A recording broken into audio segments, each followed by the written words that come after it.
It feels hopeful. Good. How's your lower back? My lower back is great. No problems, nothing. Feels just fabulous. Relaxed. Yeah. Good. All right. How often do you get the experiences with twitching, with stabbing, that stabbing feeling in that? Daily. Daily. Mhm. Okay. How long do they usually last? They're random. They're so random. So if I did something hard that day and I maybe wore different level shoes, I'll have them in my legs for the whole night until I pretty much have to get sedated. If I just maybe walk too much at Walmart or walk too much, and I'll just get little tings and stabs and bang, it lasts for the evening though, doesn't it, until I go to sleep? I was going pretty good for a while. I could work. I was helping my friend at her furniture store, and I was actually going to work every day, and then Right. bam, it hit like April 20th at 6 o'clock. It was over. I went out. I just started having those seizures, and they would last however long that duration of that one was. They would all last about that long, but they didn't stop for 14 hours until I finally just exhausted out. Yeah. And then I woke up, boom, started again, and it lasted for weeks and weeks. Wow.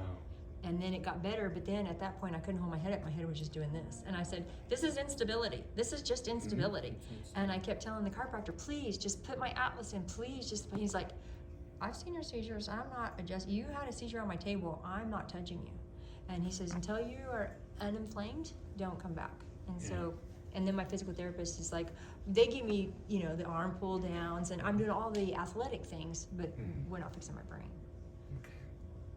Well, to their defense, Mm-hmm. those actually do hit the brain. Okay. Because it's the brain that you're asking the brain to make it happen. So they are.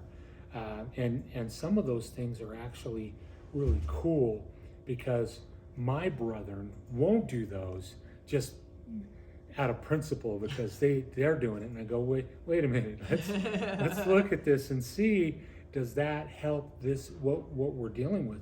Does that stimulate that part of the brain and that?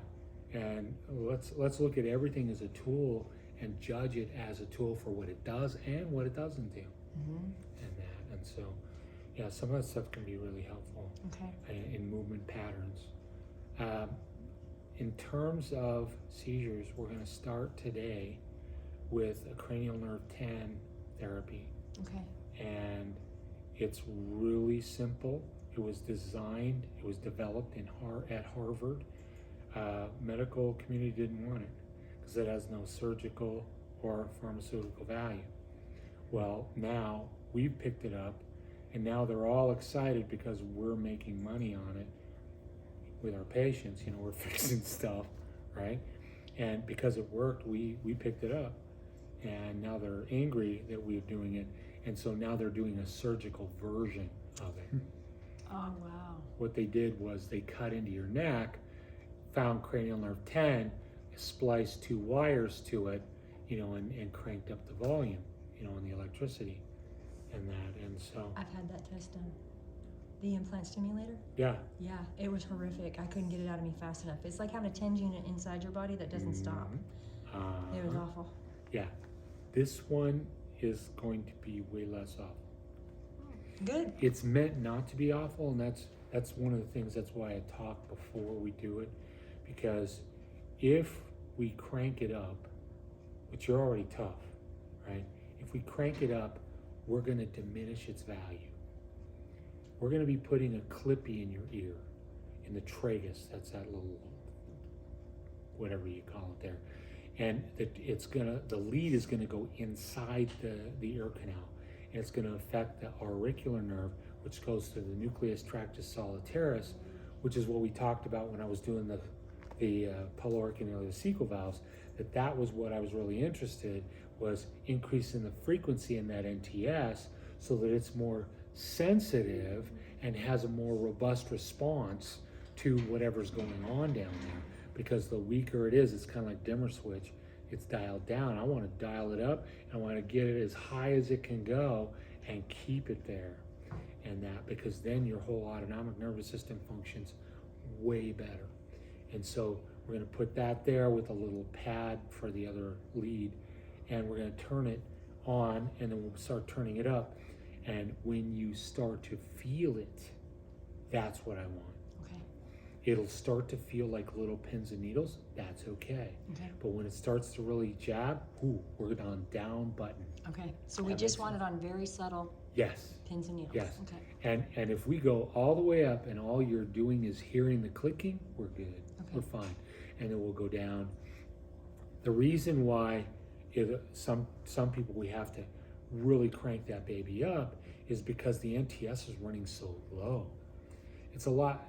Have you ever had a caloric water in your ear? Well, when I was like 3, but that was the last time.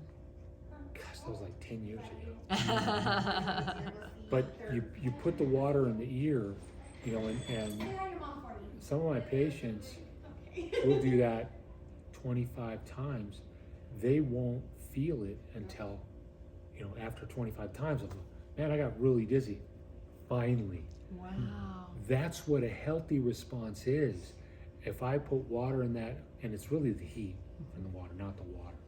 That heat rises, convection current rises, and changes the viscosity of the fluid in that little canal and gets it spinning, and it activates the vestibular system that we talked about that makes the tone of the muscles that give us rigidity against gravity. Well, that system, if we push it, should feel dizzy. We should feel dizzy. When we don't, that's sick. That's weak. And so sometimes we'll wind up cranking it up, and it'll be a while, and then all of a sudden, well, we're only going really halfway now. Great. We're starting off with the NTS a little higher. Okay. That makes sense? Yes. So with that, I'll go get a stimulator.